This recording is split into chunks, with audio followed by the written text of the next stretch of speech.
No niin, ja tervetuloa tänne Digitaalihankkeen 5. luennolle, eli viimeiselle luennolle tässä meidän johdatus digitaaliseen, tekoälyavusteiseen digitaaliseen liiketoimintaan kurssille. Kyllä on meillä mennyt taas 5 viikkoa aivan mahdottoman nopeasti. Ja on näköjään onnistuneesti heittänyt tänne väärän päivämääräkin, mutta ei se mitään. Eli Veera täällä tosiaan teille höpöttelee nauhalle tämä viimeisen luennon, niin kuin me silloin jo ihan alussa sovittiin, niin saatte tämän sitten katsoa itse ajasta ja paikasta riippumatta. Mutta tänään puhutaan aika pitkälti asiakasymmärryksestä, koska kyllä se vaan on niin, että edelleen, ehkä jopa vielä enemmän tälleen tekoälyaikakaudella, niin asiakasymmärrys on kyllä niin kuin se, millä me pystytään oikeasti erottautumaan, koska toivon mukaan edelleen se yritysten päänmukainen tulonlähde on kuitenkin se asiakas. No niin, ja lähdetään liikenteeseen ihan tämmöisillä kunnon klassikoilla. Tiesitkö, että uuden asiakkaan hankkimisen kustannukset tai uuden asiakkaan hankkiminen ylipäätään on sulle tosi paljon kalliimpaa kuin myyminen jo niille olemassa oleville asiakkaille? Sun olemassa olevat asiakkaat ostaa sulta tutkitusti 67% enemmän, ne ostaa sulta useammin, ne kertoo ystäville, ne kertoo perheille, ne jakaa niiden positiivisia kokemuksia. Kanta-asiakkaiden ylläpitäminen kannattaa ja yleensä uskollisuusohjelmat maksavat itsensä takaisin. No miksi mä lähden tämmöisellä liikenteeseen, että uskollisuusohjelmat, että sun pitäisi päästä siis kanta-asiakasmarkkinointiin. Varsinkin kun sitä varten pitäisi saada niitä asiakkaitakin, mutta mun mielestä aina kun me lähdetään hankkimaan niitä ekoja asiakkaita, niin ihan alusta asti meillä pitäisi olla suunnitelma siitä, että miten niitä asiakkaita sitten myös oikeasti sitoutetaan siihen yritykseen. No niin, ja tässä meillä näkyy tämmöinen SIX-malli, eli saavuta, innosta, konvertoi, sitouta. Tämä on markkinoinnin prosessi, mitä me opetetaan täällä koko OAMKissa oikeastaan. Tämä perustuu tällaiseen 105 vuotta vanhaan asiakkaan ostoprosessin teoriaan, jossa se koko asiakkaan ostoprosessi etenee tällä tavalla. Tarpeen havaitsemisesta tiedonhankintaan, tiedonhankinnasta vaihtoehtojen kartoittamiseen ja vaihtoehtojen kartoittamisesta sitten ostotapahtumaan. Ja sen jälkeen sitten tosiaan ei sovi unohtaa myöskään sitä oston jälkeistä aikaa. Ja me tullaan tästä puhumaan tosi paljon tässä meidän koko kurssin aikana, ja tämä kuvio tulee vilahtelemaan todennäköisesti useammallakin eri luennolla ja useammassa eri aiheessa. Erityisesti sitten, kun me puhutaan puhutaan siitä markkinointiviestinnästä, koska kun me tehdään sitä markkinointiviestintää, niin tähän prosessiinhan me pyritään ennen kaikkea vaikuttamaan. Markkinoinnin näkökulmasta ylipäätään me mennään tosi paljon tämän mukaan. Mainonta on melko pitkälti esimerkiksi täällä tarpeen havaitsemisosiossa. No sieltä tarpeen havaitsemisosiosta me ohjataan mainonnalla se sinne meidän laskeutumissivuille, sinne tiedonhankintavaiheeseen. Ja sitten sieltä tiedonhankintavaiheesta niiden meidän verkkosivujen sisältöjen kautta me sitten ohjaillaan se asiakas ostamaan. Ja ostamisen jälkeen sitten sähköpostimarkkinoinnin ja kanta-asiakkuuden kautta sitoutumaan meihin yrityksenä.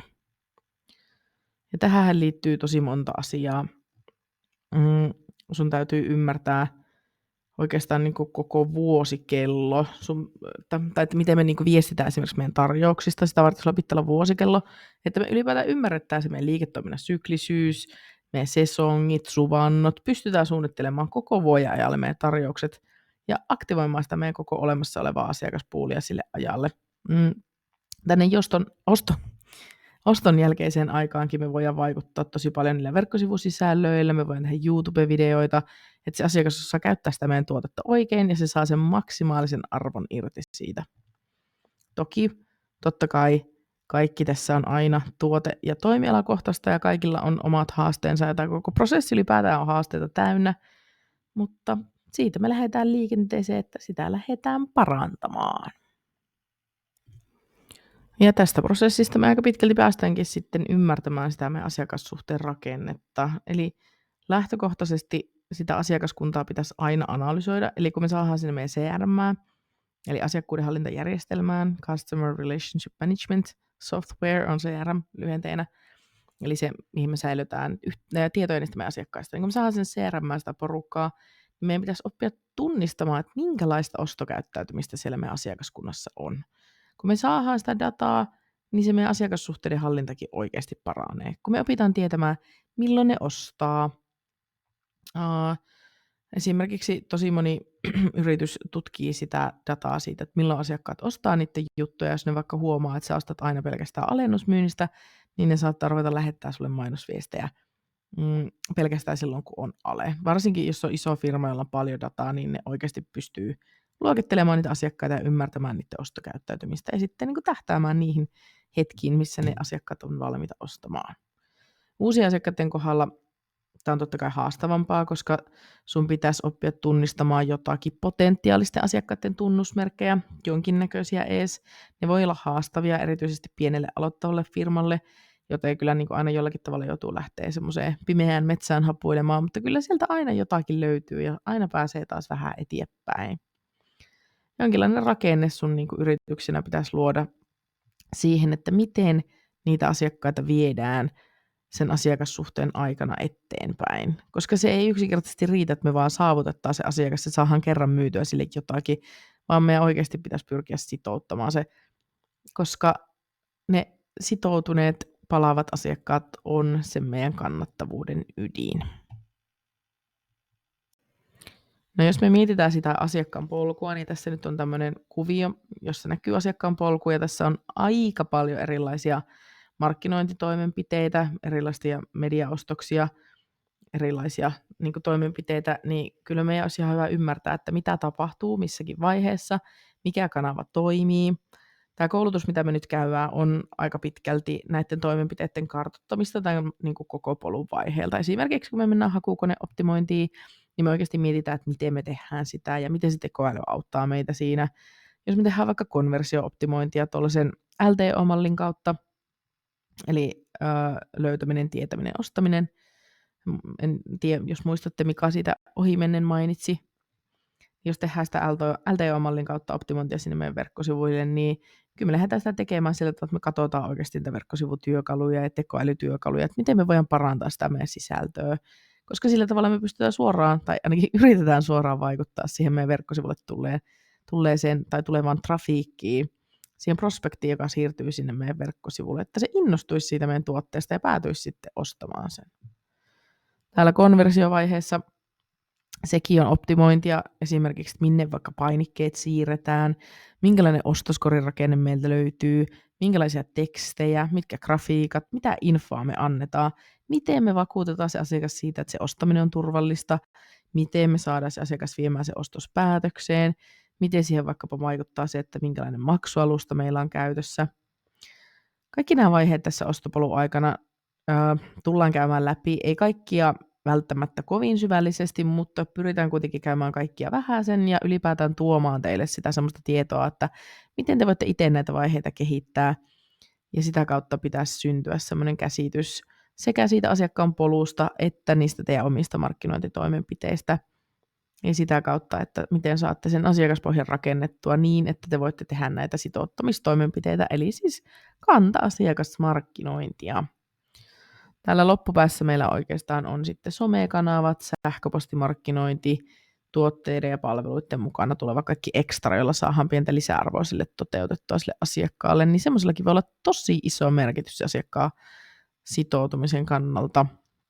Esimerkiksi just mulla yksi kollega selitti, että hänellä oli joku kaveri tilannut jostain ruotsalaisesta verkkokaupasta golftavaraa, ja sitten sen tavaran mukana saanut jonkun pienen lahja, siis tyyliin jonkun tiihaarukan tai jonkun aivan niin kuin pikkujutun, ja se kaveri on ollut aivan pähkinöinen, että vitsi miten siisti juttu, aivan älyttömän hyvä kokemus tästä verkkokaupasta. Ei varmaan montaa euroa sille yritykselle maksanut heittää se pieni tiiharukka sinne pakettiin mukaan. Eli tosi pieni juttu yritykselle, mutta ihan valtava merkitys sitten kuitenkin sille asiakkaalle. Ilahduttaa ja voi täällä sitouttamisvaiheessa oikeasti tulla tosi tärkeäksi. No ennen kuin me päästään sinne sitouttamiseen, niin kyllähän meidän täytyy oikeasti myös miettiä sitä asiakassuhteen alkua. Tässä on esimerkkinä tämmöinen N26, jossa pankkitili voi avata vahvan tunnistautumisen kautta. Eli se, mitä mä haluan tässä niin herätellä teidät ajattelemaan, että kuinka helpoksi te pystytte sen asiakassuhteen alun tekemään. Miten sä pystyt madaltamaan sitä kynnystä aloittaa se asiakassuhde. Se saattaa olla asia, joka on aika hankalastikin ratkaistavissa, mutta sitä voi oikeasti aina pohtia. Jokaisen meistä pitäisi vähintään miettiä sen oman liiketoiminnan näkökulmasta, että miten minä helpotan sen asiakkaan kynnystä ostaa. Esimerkiksi Klarna, kun se tuli markkinoille, olikohan 8 vuotta sitten, kun se lanseerattiin, niin sehän oli siihen aikaan yksi suurimmista konversion edistäjistä. Ihmiset pystyivät lisäämään tuotteen ostoskoriin ja saa edelleenkin 30 päivää korotonta maksuaikaa ja lasku tulee sinne appiin. Niin se muutti verkkokaupoissa ihan valtavasti sitä niiden konversiota. Ne otti Klarnan käyttöön, ihmiset pystyivät tekemään osto helposti, tarvittiin vain nimi, osoite, sotu, lasku pamahtaa sähköpostiin ja ostokset postiin. Se oli ihan merkittävän suuri tekijä verkkokaupoille. No sitten tässä on toinen esimerkki Norwegian pankkipalveluista, eli käytännössä melkein yhtä helppo tämmöinen 3-vaiheinen lomake.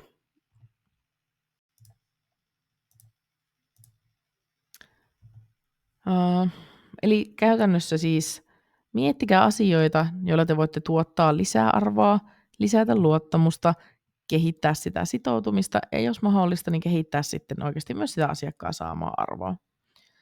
Tässä on tämmöinen Holmlundin malli, tässä tämä graafinen esitys, jossa näytetään sitä, että jos tapahtumasarjojen laatu on joko neutraali tai hyvä, niin silloin yleensä myös se sun asiakassuhde pysyy hyvänä.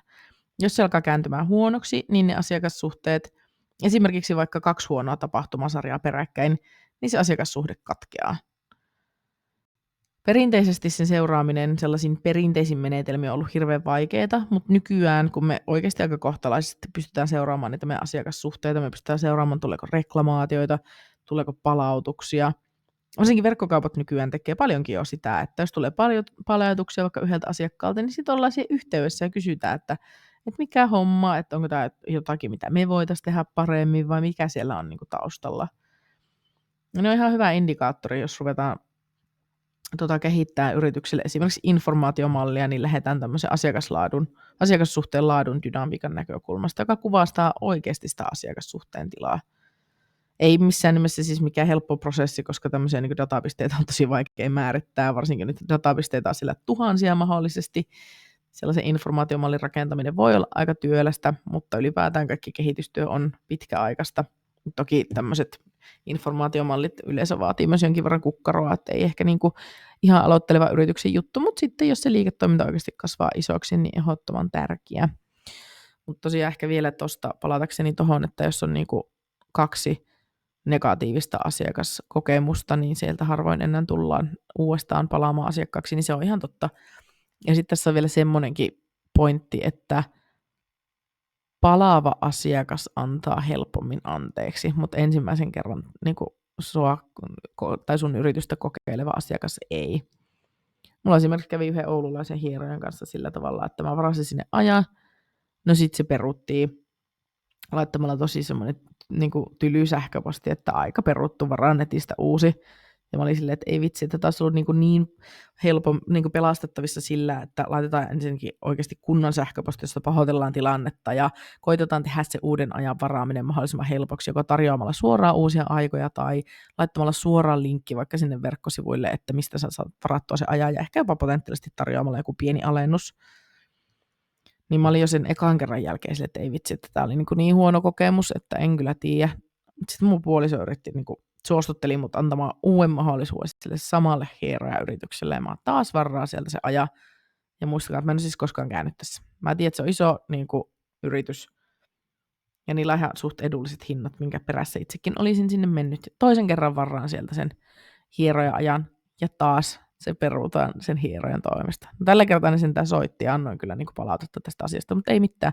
Ei pahoitteluita, ei alennuskoodia, ei ole tullut mitään viestiä perään, että hei, että haluaisitko vielä antaa mahdollisuuden. No en todennäköisesti antaisi, mutta että jos on yhtään seurannut niiden CRM tai keskustellut siellä keskenään, niin kyllä niiden olisi kannattanut koittaa oikeasti pelastaa se tilanne. Mutta ei seurattu, ei koitettu, menettivät asiakkaan. Tämmöisen asiakkuuden elinkaaren ideahan on käytännössä se, että miten me päästään viemään se asiakas täältä elinkaaren alhaalta tältä prospektista tai vierailijasta aina tänne niin kuin uskollisuustasolle. Olisi hyvä oikeastaan, jos niin kuin, tai jokaisella yrityksellä olisi hyvä olla se oma asiakaskategoria, jos me päästään viemään sitä asiakasta ja määrittää sitä se elinkaarta ja tunnistetaan ylipäätään niitä meidän omia asiakasprofiileja, että miten ne kehittyy. Verkkokaupoissa tämän pitäisi olla suhteellisen helpostikin tehtävissä, koska niistä meidän asiakkaista tulee lähtökohtaisesti aina rekisteri. Sulla pitäisi olla siellä verkkokaupassa jonkinlainen tietokanta, joka niin kuin kerää ne asiakkaiden tekemät toimenpiteet. Yleensä se ongelma, mikä verkkokaupoilla on, niin on se, että siellä ei tehdä minkäänlaisia aktivointitoimenpiteitä sen niin kuin ensimmäisen oston jälkeen. Eli ei tule mitään aktivointia siihen uudelleen ostoon, ei aktivointia siihen sitouttamiseen, vaikka pitäisi olla. Tai pitäisi, mutta siis mun mielestä olisi hyvä pohtia, että voisiko esimerkiksi kehittämällä tarjouksia tai antamalla alennuskuponkeja aktivoida sitä asiakasta palaamaan. Se tietenkin totta kai vaatii jonkin verran sitä tuotekategorian ymmärtämistä ja niiden sun tarjousten pitäisi osua se asiakkaan preferensseihin.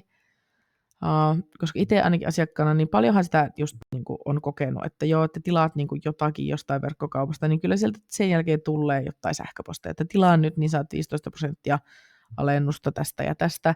Mutta aika harvoin ne tuotteet on sitten semmoisia, että ne kiinnostaisi mua, että yleensä ne on niinku rajattu johonkin ylijäämätuotteisiin tai sellaisiin tuotteisiin, jotka vaan halutaan myyä pois.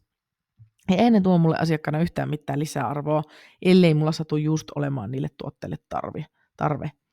Eli kyllä mä niinku lähtisin tekemään sen profiloinnin sen asiakkaan näkökulmasta, koska tuossa tapauksessa se on vaan niinku mennyt pieleen. Et jos me kuitenkin nähdään se vaiva lähettää niitä asiakaskirjeitä, niin miksi me lähetetään semmoisia, jotka generoi tosi huonosti meille uutta liiketoimintaa?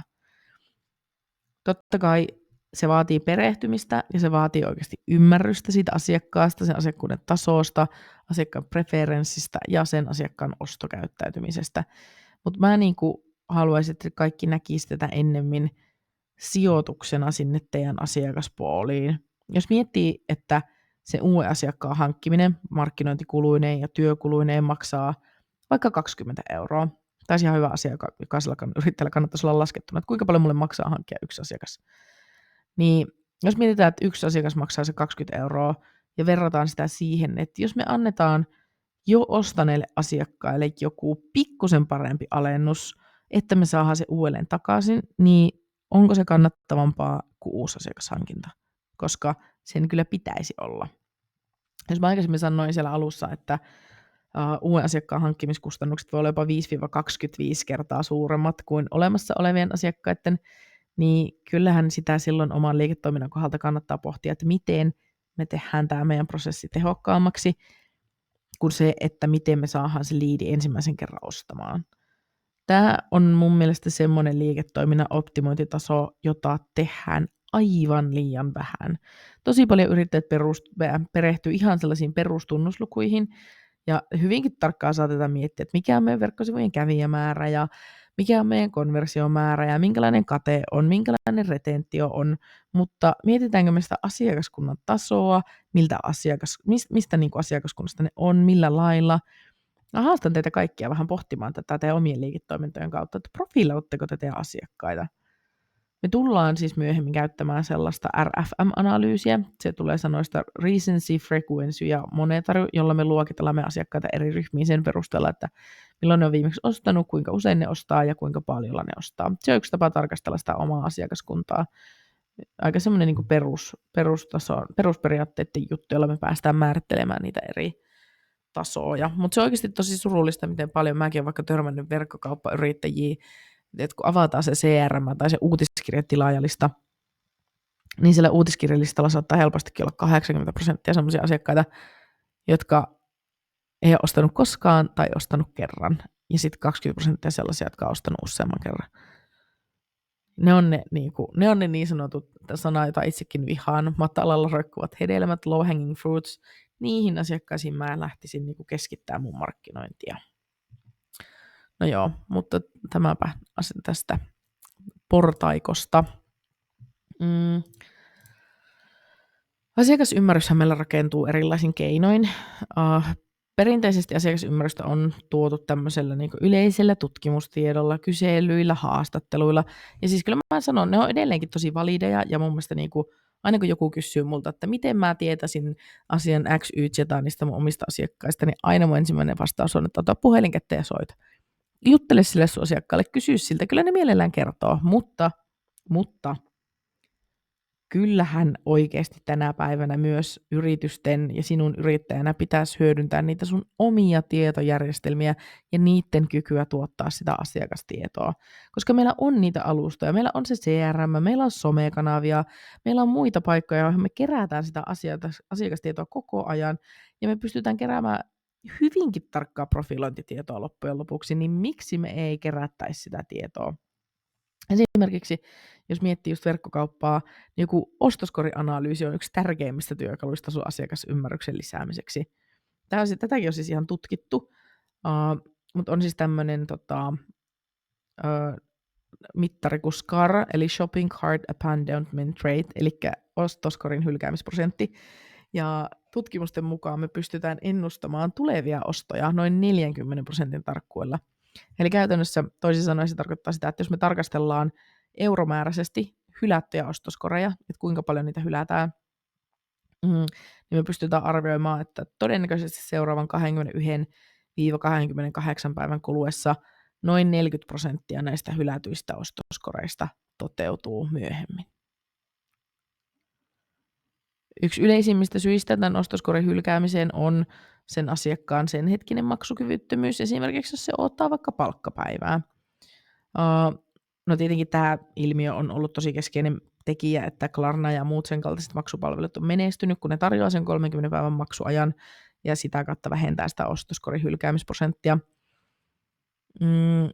Mutta on kuitenkin huomioitava, että se ostoskorin hylkäämisprosentti toimii indikaattorina myös muille tekijöille. Ja asiakkaat saattaa siirtää niiden ostoja seuraavaan palkkapäivään, jos niillä on vaikka paljon laskuja maksettavana, tai jos ne odottaa jotakin tiettyä ajankohtaa, niin kuin vaikka joulua. Ja sitten totta kai myös, jos sulla tulee paljon niitä ostoskorin hylkäyksiä, niin sitten jossain kohtaa kannattaa myös miettiä, että eihän se vaan johdu siitä, että siellä on jotakin häikkää siellä sun ostoskorissa, että se ei kannusta sitä asiakasta ostamaan. Se voi tietenkin olla yksi syy, mutta yleisemmin ne tosiaan oottelee sitten esimerkiksi vaikka sitä palkkapäivää.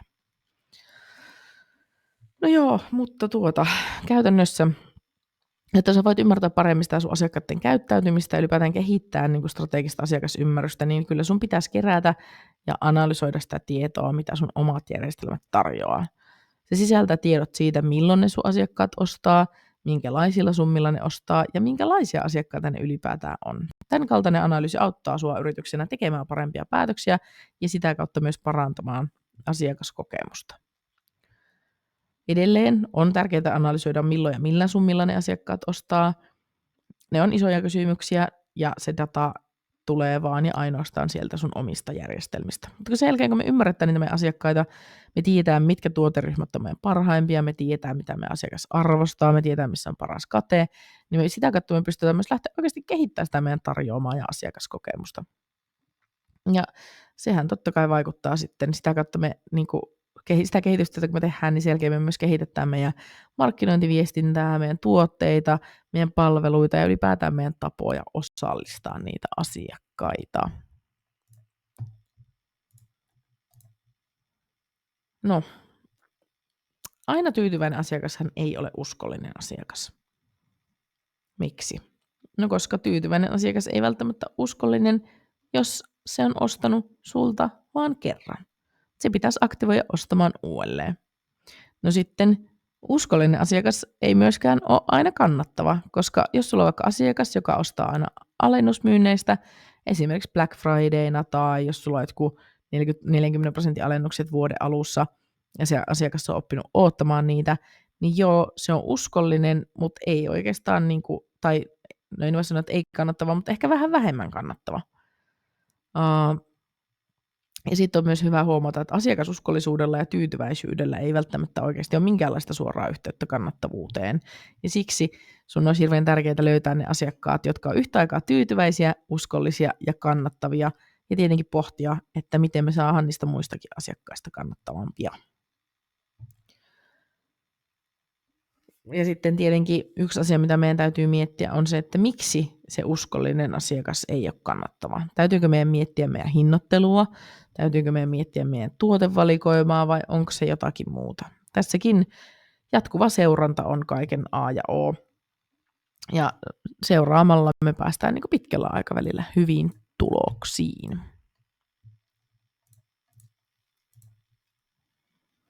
No, niin kuin sanottua juuri äsken, niin tyytyväisyys ei itsessään takaa sitä asiakasuskollisuutta.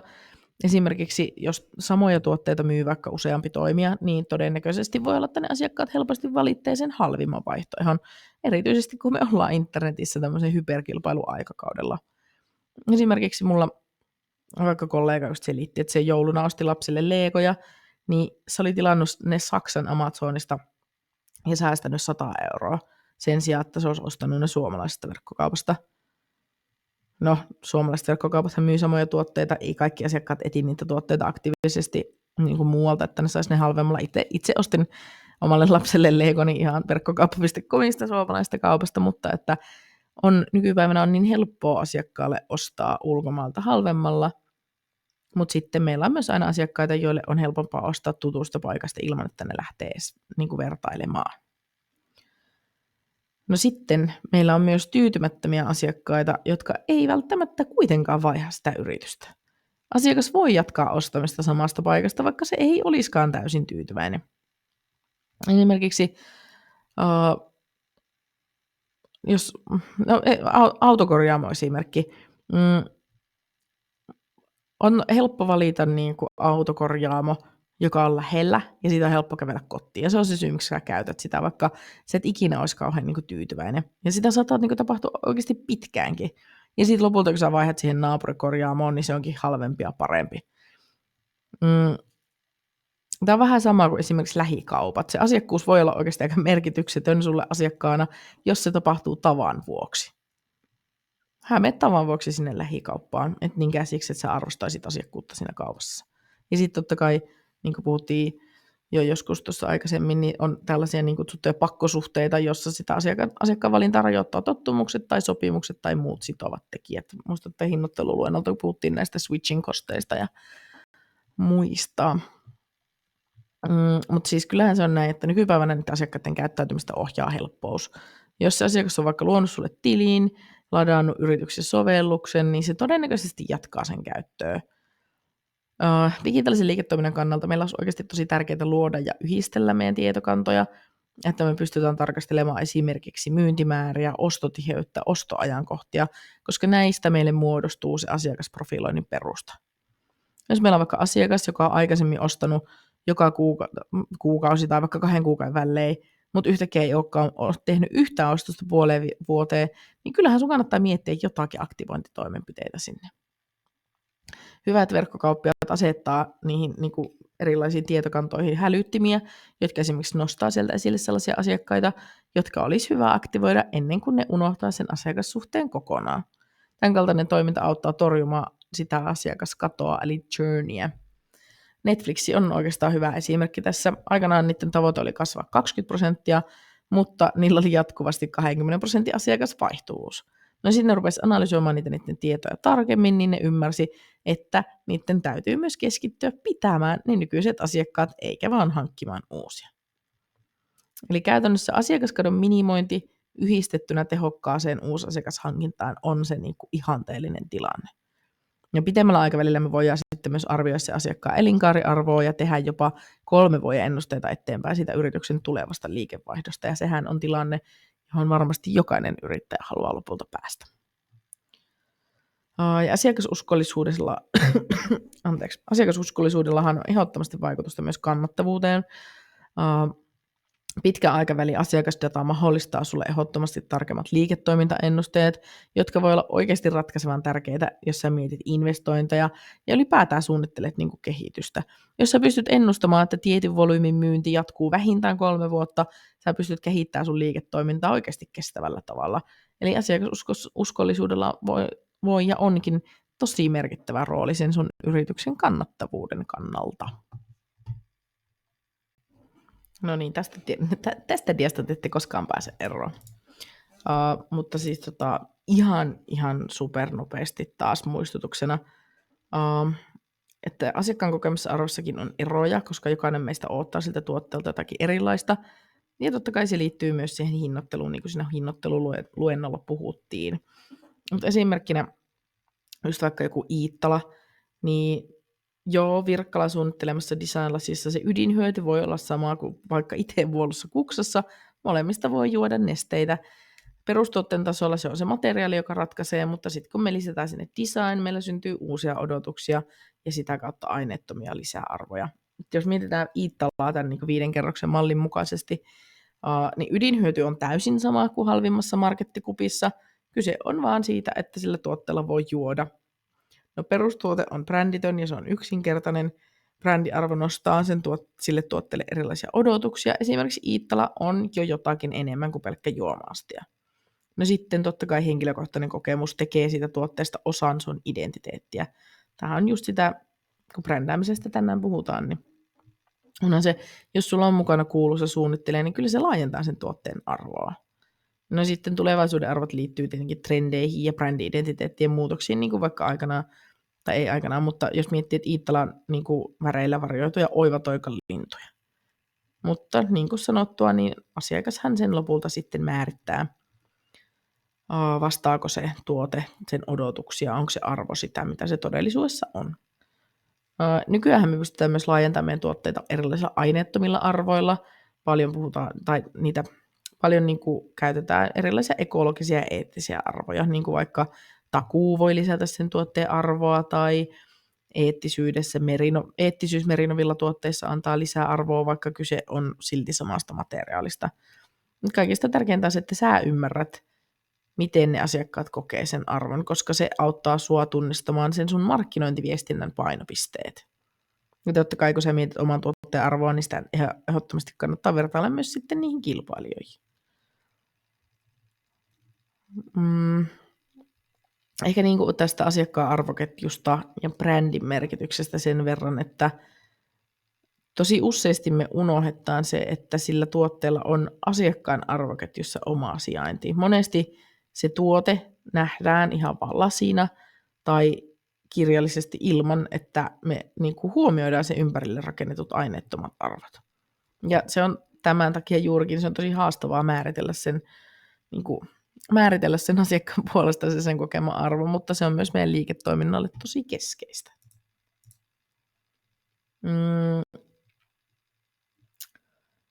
Se on haastavaa, koska se riippuu niin monesta eri tekijästä, niin kuin esimerkiksi vaikka sen asiakkaan omasta taloudellisesta tilanteesta, toimialasta, siitä, että kuinka kriittinen se tuote on sen asiakkaan identiteetin tai sen tarpeiden kannalta. Ja sitten jos me tosiaan tarkastellaan vielä B2B-markkinointia, jossa me myydään yritykseltä yritykselle, niin totta kai meidän täytyy ymmärtää, että mikä lisäarvo sillä tuotteella tai palvelulla on sen asiakkaan asiakkaalle, koska se arvon luonti on asiakaslähtöistä. No, verkkokaupassa CRM tai muu järjestelmä tarjoaa meille tietoa siitä, että kuinka paljon ja kuinka usein ne meidän asiakkaat ostaa, mutta ihan yhtä tärkeää on ymmärtää, mitä ne ostaa, koska siitä se meidän asiakasymmärrys muodostuu. Jos mietitään, että vaikka 3 naista, Maria, Tiina ja Liisa, ja ne kaikki tilaa sen saman tuotteen, niin sä pystyt lähteä analysoimaan sitä, vaikka seuraako ne meitä somessa, tai minkä ikäisiä ne on, tai mistä ne tekee ne tilaukset, onko ne samasta paikasta Suomeen, eri puolilta Suomeen. Tämän kaltainen analysointi ylipäätään auttaa sinua niin luomaan asiakasprofiileja. Se auttaa sinua ymmärtää mahdollisesti niiden asiakkaiden emotionaalista suhtautumista tuotteisiin. Esimerkiksi semmoinen pieni yritys kuin Adidas on tosi hyvä esimerkki. Niiltähän löytyy siis ihan valtava sometiimi taustalta, ja se sometiimi analysoi muun muassa niiden tuotteiden näkyvyyttä sosiaalisessa mediassa. Se analysoi niiden asiakkaiden reaktioita brändilähettiläisiin, urheilijoihin, niiden julkaisuihin, ja sieltä ne tunnistaa erilaisia trendejä, ja sitten ne kehittää uusia tuotteita. No, se asiakkaan arvo tai se kokemus siitä arvosta ei missään nimessä synny pelkästään siitä tuotteesta, vaan siihen ihan ehdottomasti voi vaikuttaa myös se ostoprosessi ja siihen liittyvät palvelut. Jos miettii, että vaikka, no just esimerkiksi se oston helpoksi tekeminen on yksi. tai tuotevalikoima voi vaikuttaa siihen asiakkaan kokemaan arvoon. Jos miettii vaikka sitä Iittalaa, niin kyllähän ne lasisarjassa voi pohtia, että montako eri lasikokoa me tuotetaan ja ostaako se meidän asiakas kokoisen setin vai ostaako se yksittäisen lasin. Brändin merkitys ja maine on totta kai myös yksi juttu. Brändin syntymiseen ylipäätään vaikuttaa enemmän tuotteiden maine ja suunnittelijat kuin pelkkä markkinointiviestintä. Jos miettii vaikka tätä keissiä, kun Iittala vaihtoi niiden logoa, niin eihän niiden brändi mihinkään muuttunut, koska sen vahvuus perustuu niihin tuotteisiin ja se perustuu niiden tuotteiden historiaan. Logon voi vaihtaa, mutta brändin ydin ei muutu mihinkään. Kyllä se pysyy samana. Se on se imago ja se on se maine, jotka muodostaa sen brändin, ei mitkään pelkät markkinointiviestinnän elementit. Ja tämä on asia, mikä näkyy, yllättävän paljon näkyy, vaikka meillä on ihan siis bränditutkimukseen niin luotuja bränditutkimusprofessuureja ja muuta, niin tosi paljon ihmisiä, jotka ymmärtää vieläkin brändin pelkästään niin kuin visuaalisena ilmeenä. Ja sitähän se ei missään nimessä ole. Hintalaatusuhdehan on tosi tämmöinen klassinen tekijä asiakkaan kokeman arvon määrittelyssä. Tosi yleinen sanonta, köyhällä ei ole varaa ostaa halpaa. Esimerkiksi viittaa just siihen, että hinnan ja laadun tulisi olla linjassa. Näitähän me käsiteltiin siellä hinnoitteluluennolla ylipäätään, että miten se hinta viestii sitä arvoa ja miten digitaalinen dynaaminen hinnoittelu muuttaa niitä markkinoita. Mutta sitten meidän asiakaskokemukseen voi esimerkiksi vaikuttaa myös logistiikka ja toimitusketju. Varsinkin jos sä myyt fyysisiä tuotteita, niin se, että sulla on vaikka huono toimituskumppani, niin aivan varmasti niin kuin vaikuttaa negatiivisesti se asiakkaan käsitykseen siitä tuotteesta ja susta yrityksenä, vaikka se sun itse tuote olisikin laadukas. Eli yhteenvetona se asiakkaan kokema arvo ei muodostu pelkästään tuotteesta, vaan siihen vaikuttaa hinta ja laatu, siihen vaikuttaa brändi ja maine, palvelu, asiakaskokemus, jakelutiet, ostamisen helppous, digitaalinen analytiikka ja asiakasymmärrys.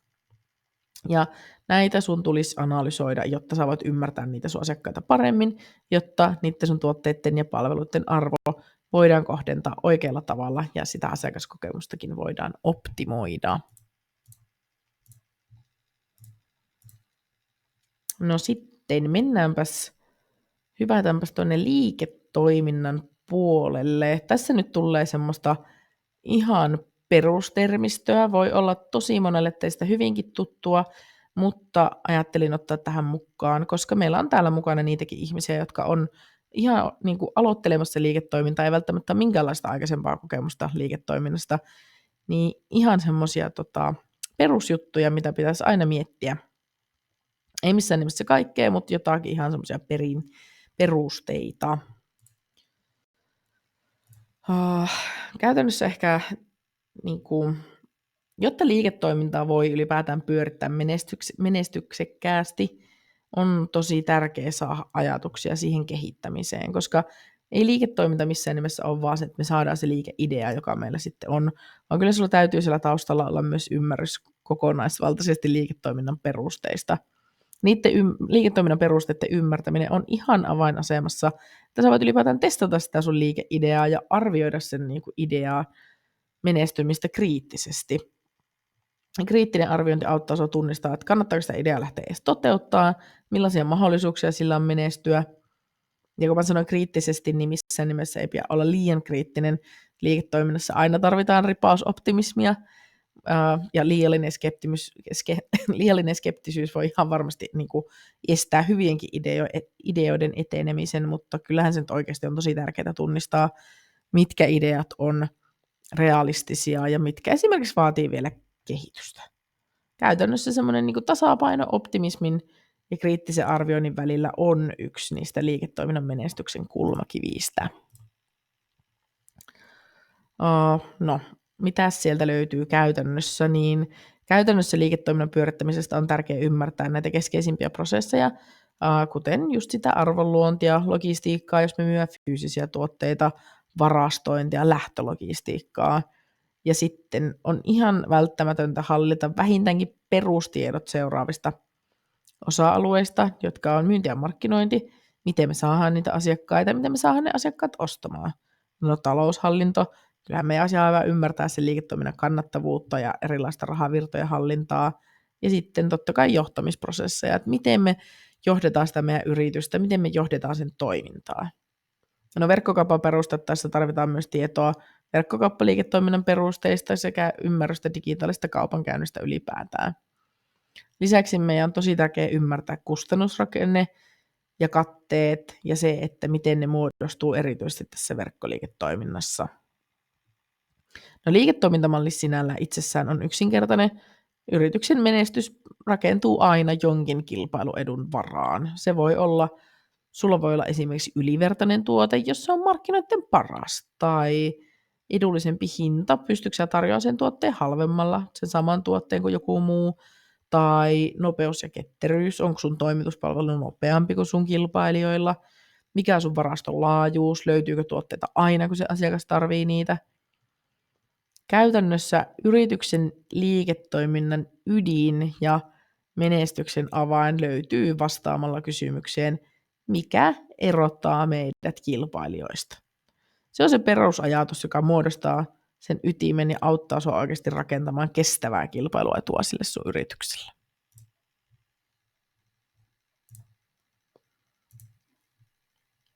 No,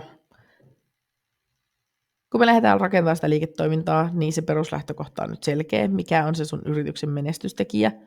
Kun me ollaan se saatu määriteltyä, niin sitten me voidaan oikeasti lähteä tarkentamaan sitä meidän toimintaa, hienosäätää. No puhutaan strategiasta. Strategia on niin kuin yleinen kuvaus taktiikasta ja toimenpiteistä, jolla sitä meidän liiketoimintaa toteutetaan. Esimerkiksi siinä meidän digitaalisen markkinoinnin käsikirjassa, minkä mä olen linkannut sinne Moodleenkin, niin siinä on luku 4, jossa näitä strategioita käsitellään laajastikin. No mä en ehkä itse ole semmoisen niin kuin erityisen formaalin strategian ystävä.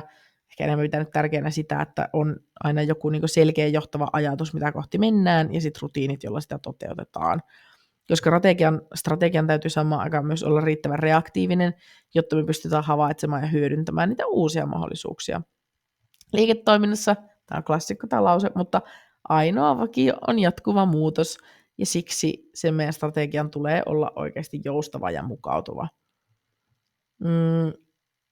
Tätä myötä me aletaan oikeastaan niin kuin lähestyä tämän päivän myös osittain keskeistä teemaa, eli arvolupausta. Arvolupauksella me tarkoitetaan se yrityksen uniikkia arvoa, jota me tuotetaan asiakkaille, miksi ne meidän asiakkaat ostaa just meiltä. Nykyään painotetaan koko ajan niin kuin yhä enemmän sitä, että sen yrityksen täytyy tunnistaa se oma arvolupaus, ymmärtää ne asiakkaan ostopäätökseen vaikuttavat tekijät, kehittää näitä tekijöitä jatkuvasti, rakentaa kilpailukykyä ja tavoitella ylivertaisuutta. Tämä on niin keskeinen liiketoiminnan ajattelumalli. Tunnista sun vahvuudet, kehitä niitä ja varmista, että se asiakas kokee saavansa just sulta eniten arvoa. No totta kai liiketoiminnassa on tärkeää ymmärtää myös se sun kysyntä ja tarjonta, kustannusrakenne ja tulorakenne, koska näiden perusteella me pystytään laatimaan oikeasti liiketoimintasuunnitelma, joka auttaa meitä viemään asioita eteenpäin. Tällä tavalla me saadaan ne meidän liiketoiminnan perusasiat hallintaan ja pystytään keskittyä oikeasti siihen yrityksen kasvattamiseen ja kehittämiseen. Lopulta me pystytään oikeasti jakamaan liiketoiminnan menestystekijät tai jäsentelemään ne niin kuin 6 keskeiseen osa-alueeseen, jotka on liiketoimintamalli, strategia, arvolupaus, kysyntä ja tarjonta, kustannusrakenne ja tulorakenne. Kun me näistä muodostetaan se meidän suunnitelma, niin me ollaan oikeasti jo tosi pitkällä liiketoiminnan arvioinnissa. Me pystytään tunnistamaan sieltä, että mitkä on ne meidän mahdollisuudet edes menestyä, mihin meidän kannattaa kiinnittää huomiota, miten me saadaan meidän tulorakenne täyttämään. Yksi suurimmista syistä yrityksille epäonnistua sen, että ne ei vaan osaa arvioida sitä niiden tulorakennetta tai kustannusrakennetta tai kumpaakaan. Se, että sä ymmärrät sen sun tulorakenteen ja sen sun kustannusrakenteen, niin se antaa sulle suoran vastauksen siihen, että mikä on sen sun yrityksen minimimyyntitaso, the break-even point, kuinka paljon sun täytyy myydä vuodessa, kuinka paljon sun täytyy myydä kuukaudessa, viikossa tai jopa päivässä, ja mistä tuotteista ja palveluista se sun kate muodostuu. No ehkä päivän tasolle ei välttämättä tarvitse mennä, mutta viikkotason myyntien pohtiminen on jo oikeasti hyödyllistä, koska se kattaa jo 1/4 kuukaudesta. Kuukausitason myynti puolestaan on kannattavuuden tärkeäkin mittari. Jos et kykene arvioimaan sitä sun break-even pistettä, missä sen kustannus- ja tulorakenne leikkaa, niin ethän sä pysty mitenkään hahmottaa, että kuinka paljon sun täytyy myyä, että se sun liiketoiminta olisi kannattavaa. Ja se muodostaa koko sen sun yrityksen taloudellisen rungon. No ehkä 7. tähän 6 listaan voisin lisätä sen, että sä ymmärrät sun oman markkinan. Jokaisen yrityksen pitäisi tuntea sitä omaa markkinaa vähintään sen verran, että sä tiedät, kenelle sä myyt. Se ei ole yksinkertaista. Toimialojen rakenteet voi olla tosi monimutkaisia, ja se ylipäätään niin asiakaskunnan ja kilpailutilanteen hahmottaminen on yksi keskeisimmistä haasteista, mutta ilman sitä sen liiketoiminnan kehittäminen on tosi vaikeaa. Eli yhteenveto. 7 asiaa, jotka on kriittistä ymmärtää, että sä pystyt menestymään yrittäjänä. Mikä on se sun yrityksen kilpailuetu? Mikä on sun liiketoimintamalli? 2. Strategia. Miten liiketoimintaa ohjataan ja kehitetään? 3. Arvolupaus. Miksi asiakkaat valitsevat juuri meidät? 4. Kysyntä ja tarjonta. Onko tällä markkinalla tarvetta tälle meidän tuotteelle? 5. Kustannusrakenne. Paljonko meidän toiminta maksaa? 6. Tulorakenne. Miten liiketoiminta tuottaa voittoa? Ja 7. Tunne se sun markkina, kenelle me myyään ja miten ne asiakkaat käyttäytyy. Kun sulla on nämä tekijät hallussa, niin sulla on oikeasti jo paljon paremmat edellytykset menestyä ja kehittyä kannattavaksi liiketoiminnaksi.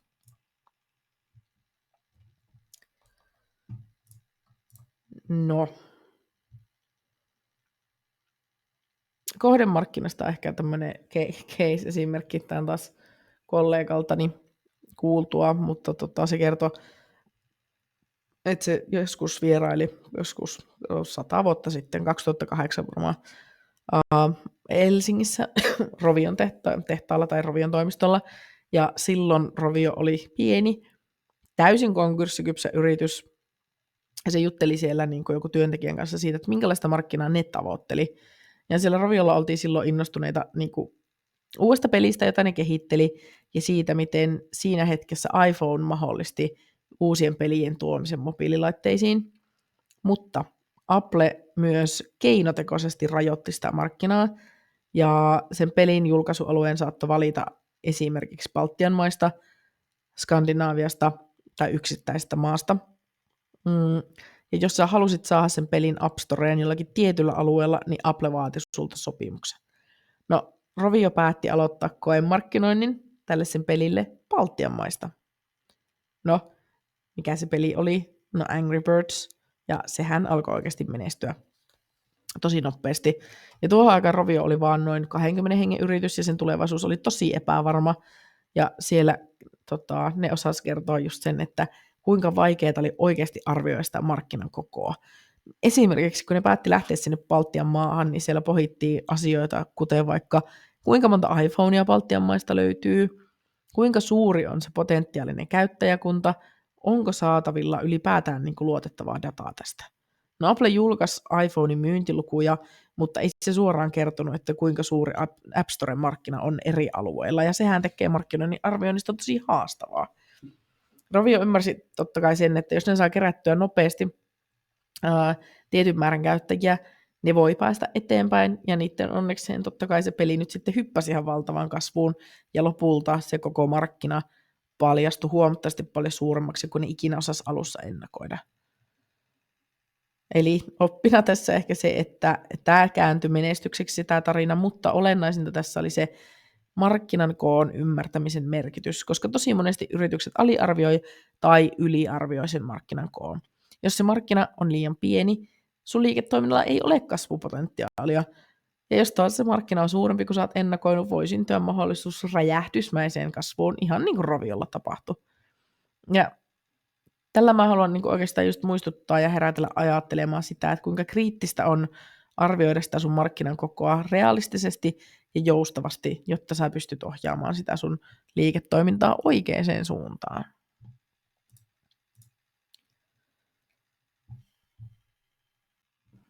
No tää on nyt sitten taas screenshotti sieltä meidän kirjasta, josta me niin kovasti tykätään puhua. Ja silloin nyt 4 vai nyt se taitaa olla kohta jo 5 vuotta sitten, kun sitä kirjaa kirjoitettiin, niin markkinan koon arvioiminen oli niinku aiheena vieläkin herkempi. Silloin tehtiin Lapin kumille semmoinen pieni harjoite, jossa analysoitiin niiden markkinamahdollisuuksia.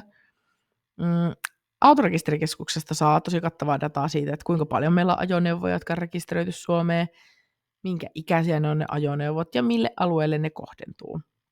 No tämän tiedon avullahan pystytään suunnittelemaan, että missä liiketoimintakategoriassa tämä Lapin kumi pystyy kasvamaan ja kehittymään. Niillä oli jo jonkin verran tällaisten niin hyötyajoneuvojen liiketoimintaa pohjoisessa, mutta esimerkiksi Oulun eteläpuolella ei juuri ollut. No nykyään ne on ostanut yrityksiä Kokkolasta, Vantaalta ja Vaasasta, mutta ja niin ylipäätään laajentanut niiden markkinaa yrityskauppojen kautta, mutta se pohjoisen markkina oli äärimmäisen kilpailtu, ja vaikka niiden markkinaosuus suurissa kaupungeissa oli jo huomattava, niin maksimissaan se olisi voinut nousta 20% 30%, jos joku kilpailija olisi ostettu pois. Ja sitten taas moottoripyörien markkina tämän selvityksen perusteella ei tarjonnut niille minkäänlaista järkevää kasvumahdollisuutta, koska nykyiset moottoripyörät vaati erikoisnostureita ja muita erilaisia laiteinvestointeja, niin tämän markkinatutkimuksen tai niin kuin markkinaosuuksien selvityksen perusteella ne tajusivat, että niitä ei ole missään nimessä järkevää investoida moottoripyöriin, koska se olisi ollut tosi kallis sijoitus, eikä missään nimessä kannattavaa, koska sieltä ei olisi saatu riittävästi kauppaa. Ei siis ollut houkutteleva markkina. Jos sä yrityksenä pystyt hankkimaan tarkkaa dataa siitä sun kohdemarkkinasta, niin se mahdollistaa sulle ihan erilaisen ymmärryksen niistä realistisista odotuksista ja niin kuin mahdollisuuksista sille sun liiketoiminnalle. No tässä esimerkiksi esitetyt kuvat nyt ei tietenkään ole mitään todellisia, mutta ne havainnollistaa niitä prosentuaalisia osuuksia ja osoittaa sen, että miten tarkasti me pystytään oikeasti analysoimaan sitä meidän markkinaa.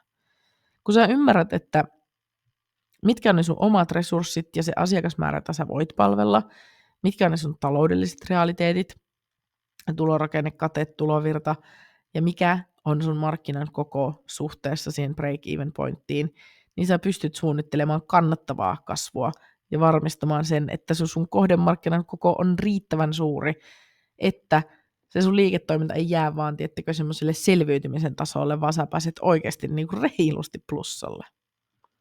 No se break-even pointti kertoo meille sen minimimyyntitason, mutta mitä tarkemmin me pystytään arvioimaan sitä meidän analysoimaan sitä meidän markkinaa, niin sitä parempia mahdollisuuksia meillä on tehdä erilaisia ennusteita ja asettaa tavoitteita. Tietenkään kaikki potentiaaliset asiakkaat ei osta heti, mutta kyllähän se realistinen arvio sitä markkinakoosta antaa sulle perustan estimoida sitä potentiaalista liikevaihtoa, laatia erilaisia myyntiennusteita, määrittää tavoitteita viikko- ja kuukausitasolla. Tämä on oikeasti iso haaste, ja se on jopa yllättävää, miten monilta yrityksiltä, jopa siis ihan miljoonaluokan liikevaihtoa tekeviä yrityksiä ollaan kohdattu, joilta puuttuu ihan täysin käsitys siitä, että mistä se niiden myynti muodostuu ja kuinka paljon asiakkaita niillä oikeasti on. Eihän tämä tieto sinänsä takaa sitä liiketoiminnan onnistumista, mutta kyllä se vähentää riskejä, se auttaa sinua kohdistaa niitä resursseja oikein, se mahdollistaa sinulle se liiketoiminnan skaalautuvuuden, se mahdollistaa sinulle investointien suunnittelun. Kun sä ymmärrät sitä markkinaa ja sen kokoa oikein, niin sulla on ylipäätään paremmat edellytykset tehdä kestävästi niitä liiketoimintapäätöksiä ja rakentaa tulevaisuutta niin, että sä oikeasti rakennat kannattavaa liiketoimintaa.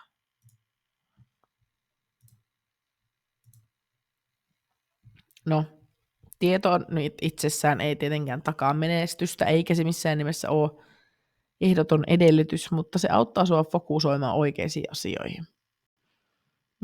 Jos sä pystyt arvioimaan sitä asiakasmäärää, niin se tuo sulle realismia niiden resurssien hallintaa ja ehkä hahmottaa sitä, että mitä sä pystyt tekemään nyt ja mitä sä pystyt tekemään tulevaisuudessa. Esimerkiksi jos me huomataan, että myynti ylittää meidän laskelmat huomattavasti, luonnollinen reaktio voi olla, että nyt massia kotiin, voitot taskuun, mutta kyllähän fiksu yrittäjä oikeasti investoi sinne tulevaisuuteen ja pyrkii parantamaan sitä kannattavuutta. Se voi olla lainojen lyhentämistä nopeammin, tai se voi olla lisäinvestointien tekemistä siihen sun kehitykseen, tai mahdollisuus hyödyntää uusia kasvupaikkoja. Jos se meidän niin kuin markkinadata on riittävän luotettavaa, jos puhutaan vaikka 90-95% tarkkuudesta, niin sitä realistisemmin sä voit suhteuttaa siihen sun omaa liiketoimintadataa.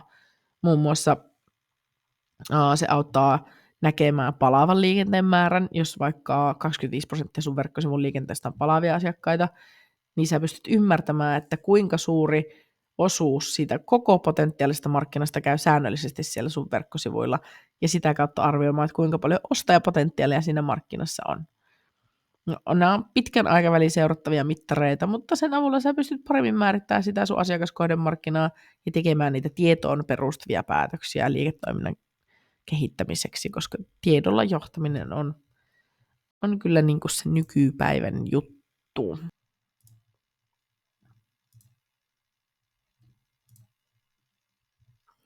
No, eiköhän me sitten päästä tähän seuraavaan asiaan, eli siihen arvolupaukseen. No, näitäkin ihan vähäsen on niinku käsitelty, mutta ihan nopeasti käydään näkin vielä läpi.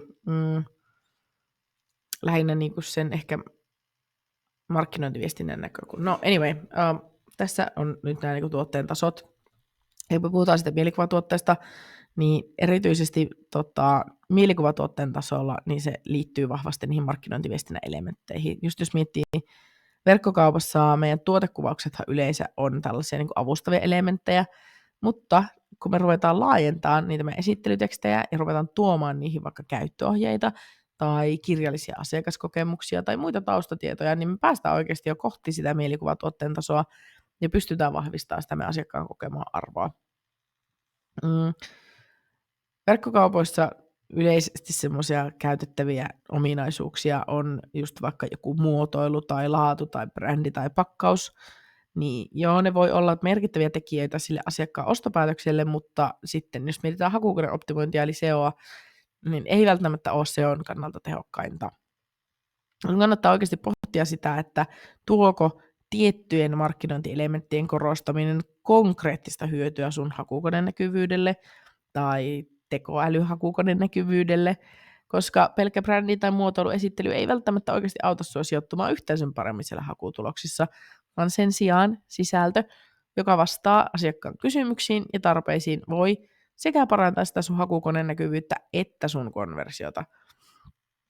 Siksi meidän on ihan super tärkeää miettiä, että mitkä sen tuotteen tai palvelun elementit on hyödyllisimpiä sen verkkokaupan ja SEOn näkökulmasta, ja kohdentaa sitten se meidän viestintä niiden mukaisesti. No palvelussahan tämä on vastaavanlainen malli. Siellä on yhtä lailla se ydinpalvelu, lisäpalvelu ja tukipalvelut. Ja näissäkin on tärkeää pohtia, että mitkä on ne ominaisuudet, mitä me korostetaan siinä meidän markkinointiviestinnässä, ja voisiko mahdollisesti joku muu elementti tuoda sitten eri lailla lisäarvoa siihen. No palveluissa totta kai ydinhyöty on yleensä se tärkein asia, tai jokin sen rinnakkaishyöty. Jos miettii vaikka hierontaa, koska sitä nyt jo kertaalleen käytettiin esimerkkinä, niin jatketaan samalla linjalla. Jos mietitään, että se on niin kuin käsityötä vaativa, lähikontaktissa tapahtuva palvelu, mutta ei silti asiakkaat osta periaatteessa varsinaisesti hierontaa, vaan ne ostaa parempaa oloa. No kun me lähdetään viestimään sitä palvelusta, niin on tosi tärkeää nähdä sen palvelun takana oleva tekijä, joka vaikuttaa sen asiakkaan ostopäätökseen. Ja jos me nyt mietitään sitä hierontapalvelua ostavaa asiakasta, niin kyllähän sitä kiinnostaa, että milloin se pääsee sinne hierontaan, kauanko se hieronta kestää, mikä on se laatu sillä hieronnalla, minkälaisia tuloksia se voi ottaa, voiko se suositella sitä palvelua, onko siitä oikeasti hyötyä. Mutta sitten mikä sitä asiakasta ei kiinnosta, niin eihän sitä kiinnosta, että minkälainen hierontapöytä sillä hieroilla on käytössä, tai mitä hierontaöljyä siellä käytetään, tai soiko siellä taustalla radio tai musiikki. No toki joitakin tämmöisiä lisäelementtejä voi räätälöidä, nykyään myydään myös hiljaisia palveluita, voi tuoda tällaisia lisäelementtejä kuin taustamusiikin poiskytkeminen, mutta kyllä se niin kuin palvelun varsinainen arvo määräytyy sen lopputuloksen perusteella. Hyvä hieroja ei ole se, jolla on se hienoin öljy tai se ergonomisin pöytä, vaan se, joka saa se asiakkaan jumit oikeasti auki ja kivut lievemmäksi. Siksi viestinnässä kannattaa ihan ehdottomasti korostaa niitä tekijöitä, jotka oikeasti vaikuttaa siihen asiakaskokemukseen ja lopputulokseen, eikä missään nimessä pelkästään niitä sen sun palvelun teknisiä yksityiskohtia. Tuotteiden ja palveluiden ydinhyöty on yleensä saman toimialan sisällä samanlainen, koska kaikki saman kategorian tuotteet ja palvelut tarjoaa asiakkaalle sen perushyödyn, joka vastaa sen asiakkaan perustarpeeseen. Paljon puhutaan toki